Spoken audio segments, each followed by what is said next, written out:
ఓం నమో నారాయణ. జై శ్రీకృష్ణ, జై గోవింద. శ్రీమన్నారాయణంలోని 27వ దశకం కూర్మావతార వర్ణనము.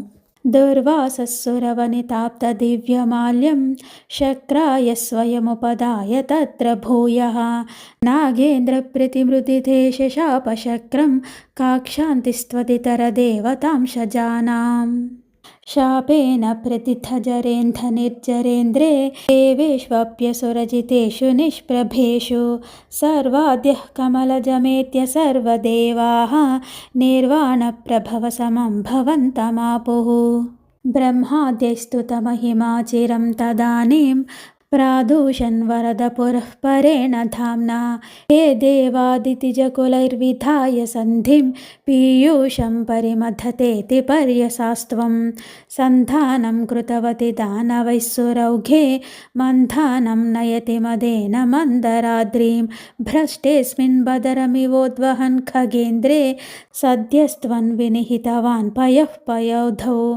आधाय द्रुतमथ वासुकिं वरत्रां पाथोधौ विनिहित सर्वबीजजाले आरब्धे मथनविधौ सुरासुरैस्तैः व्याजात्वं भुजगमुखे करुस्सुरारीन् क्षुब्धाद्रौ क्षुभितजलोदरे तदानीं दुग्धाब्धौ गुरुतरभारतो निमग्ने देवेषु व्यधिततमेषु तत्प्रियैषीः प्राणैषिः कमठतनुं कठोरपृष्ठां वज्रातिस्थिरतरकर्परेण विष्णो विस्तारात् परिगतलक्षयोजनेन अम्बोधिः कुहतरगतेन वर्ष्मणा त्वं निर्मग्नं क्षितिधरनाथमुन्निनेथ उन्माघे झटिति तदा धराधरेन्द्रे मेधुर्दृढमिह सम्मदेन सर्वे आविश्य द्वितीयगणेऽपि सर्पराजे वैवस्यं परिशमयन्न विवृतस्थान्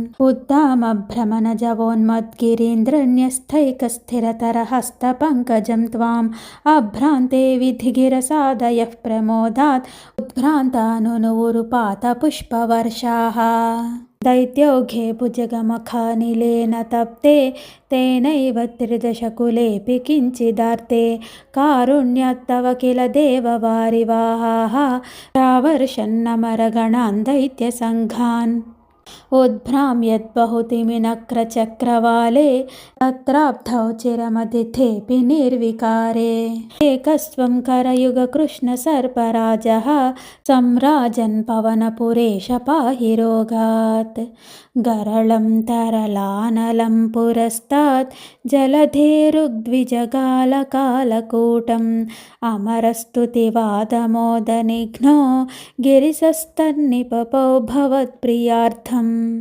हरे कृष्ण कृष्ण कृष्ण हरे हरे हरे राम राम राम हरे हरे. జై శ్రీకృష్ణ, జై గోవింద. శ్రీమన్నారాయణంలోని మావతార వర్ణనము అను 27వ దశకం సమాప్తం. జై శ్రీకృష్ణ, జై గోవింద.